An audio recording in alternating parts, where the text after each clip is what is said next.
அனைவருக்கும் வணக்கம். வாழ்க தமிழ், வளர்க நாடகக்கலை. திருவண்ணாமலை மாவட்டம் ஆரணி வி சிவா அம்மு பார்த்திபன் நாடக அமைப்பாளர். மாசி மாதம் 23ஆம் தேதி வெள்ளிக்கிழமை. இன்று இரவு எந்தெந்த மன்றங்கள் எந்தெந்த ஊர் போகுது சொல்லிட்டு பார்ப்போம். குறும்பூர் ராஜேஸ்வரி நாடக மன்றம், செய்யார் அடுத்த செய்யார் மார்க்கெட்லயே நாடகம். மகேஸ்வரி நாடக மன்றம் பாத்தீங்கன்னா நம்ம சிவா அம்மு கலை குடும்பத்துக்கு புதியதொரு வரவா வந்திருக்கக்கூடிய மகேஸ்வரி நாடக மன்றம் பாத்தீங்கன்னா திண்டிவனம் டு பைரவபுரம் லைன்ல அனந்தமங்கலம் அப்படிங்கிற ஊர்ல நம்ம மகேஸ்வரி நாடக மன்றத்திற்கு நாடகம். வந்தவாசி கலைதேவி நாடக மன்றம், நம்ம ஆரணி சரௌண்டிங்ல நிறைய ரசிகர்கள் நம்ம கலைதேவிக்கு எங்க நாடகம் அப்படின்னு கேட்டுட்டு இருக்கீங்க.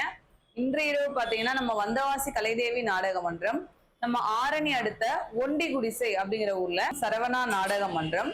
சரவணா நாடக மன்றமும் இந்த ஆண்டு நம்ம சிவா அம்மு கலை குடும்பத்துக்கு புதிதா வந்திருக்கக்கூடிய வரவுதான். செய்யாறு அடுத்த பெருங்கலத்தூர், செய்யாறு அடுத்த பெருங்கலத்தூர் அப்படிங்கிற ஊர்ல நம்ம சரவணா நாடக மன்றத்திற்கு நாடகம்.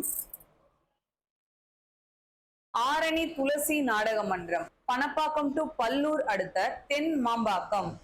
ஆரணி ஸ்ரீ வள்ளி நாடக மன்றம், தேவிகாபுரம் அடுத்த மட்டப்பிரையூர். உரிமையாளர் அண்ணாதுரை அண்ணா அவருடைய ஊர்லயே இன்னைக்கு மட்டப்பிரையூர்ல நம்ம வள்ளி நாடக மன்றத்திற்கு நாடகம்.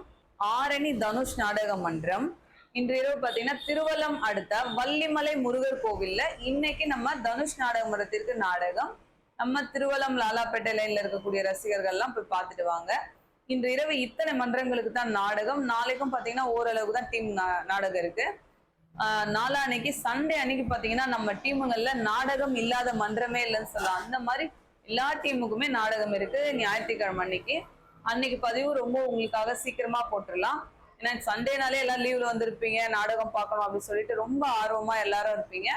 அதனால அன்னைக்கு பதிவு நம்ம சீக்கிரமா எடுத்து கொடுத்துட்றேன், பாருங்க.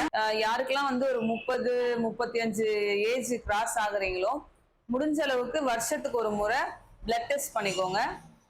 நம்ம ஓகே நம்ம எப்பவுமே போல நார்மலா தான் இருக்கும், ஆனா அது அப்படின்னு சொல்லிட்டு அப்படியே விட்டுறக்கூடாது.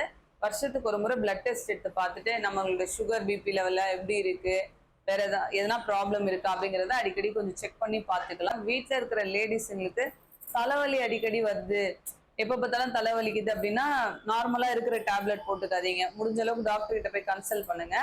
எல்லாம் லேடிஸ் அப்படின்னு பாத்தீங்கன்னாலே தைராய்டு ப்ராப்ளம் நிறைய பேருக்கு இருக்கு. எப்ப பார்த்தாலும் தலைவலின்னு சொல்லிட்டு பாத்தீங்கன்னா எப்ப பார்த்தாலும் டேப்லெட் எடுத்துப்பாங்க. அப்புறம் செக் பண்ணி பார்த்தா அதுல தைராய்டு இருக்கும்.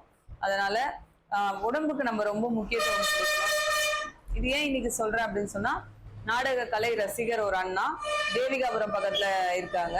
அந்த அண்ணா போன் பண்ணி அக்கா அந்த மாதிரி எங்க ஒய்ஃபுக்கு தலைவலிச்சுட்டே இருக்கு, ஆர்னையில எதனா ஐ ஹாஸ்பிட்டல் இருந்தா சொல்லுங்க, கண்ணு செக் பண்ணிக்கலாம் அப்படின்னு சொல்லிட்டு.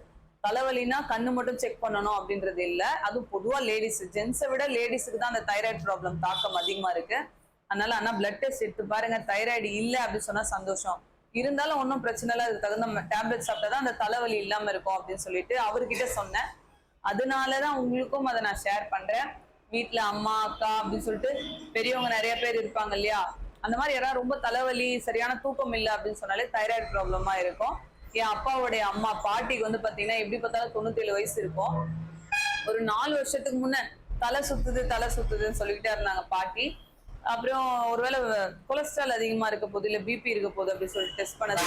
அவங்களுக்கு அந்த ப்ராப்ளம்லாம் எதுவுமே இல்லை. இவ்வளவு வயசு வரைக்கும் பாட்டிக்கு சுகர் பிபி அதெல்லாம் எதுவுமே இல்லாம தான் இருந்தது. ஆனா அவ்வளவு வயசு கழிச்சு அவங்களுக்கு அந்த தைராய்டு ப்ராப்ளம் இருக்கு பாட்டிக்கு. இப்ப அவங்க டேப்லெட் எடுத்துட்டு தான் இருக்காங்க. அது ஒன்றும் பெரிய விஷயம் இல்லை, டேப்லெட் டெய்லி காலைல எடுக்கணும், மற்றபடி வேற ஒன்றும் பிரச்சனை இல்லை. அதனால வீட்டுல உள்ளவங்க உங்களை எப்படி கவனிச்சுக்கிறீங்களோ உங்களையும் கவனிச்சுக்கோங்க, வீட்டுல இருக்கிற லேடிஸுங்களையும் கொஞ்சம் கவனிச்சுக்கோங்க. எதனா ப்ராப்ளம் இருந்தா அவங்களை கூப்பிட்டு போய் பிளட் டெஸ்ட் எடுத்து பாருங்க. எல்லாரும் ஹெல்த்தியா இருக்கணும், சேஃப்டியா இருக்கணும்.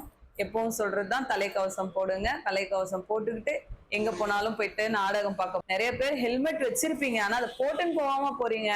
சில நேரத்துல பாத்தீங்கன்னா வேற யாருக்குன்னா நடக்கிறது, சடனா நம்ம பக்கம் திரும்பி வந்து விழுவாங்க. அப்ப நமக்கும் ஹெல்மெட் இருந்தா நமக்கு ரொம்ப சேஃப்டி.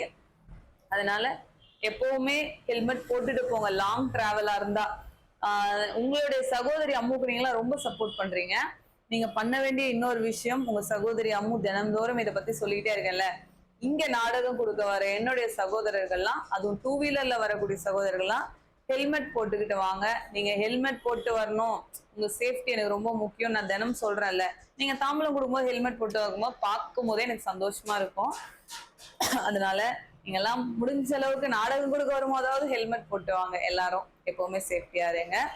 என்றும் அன்புடன் உங்கள் ஆரணி வி சிவா அம்மு பார்த்திபன், நாடக அமைப்பாளர். வாழ்க தமிழ், வளர்க நாடக கலை. நன்றி, வணக்கம்.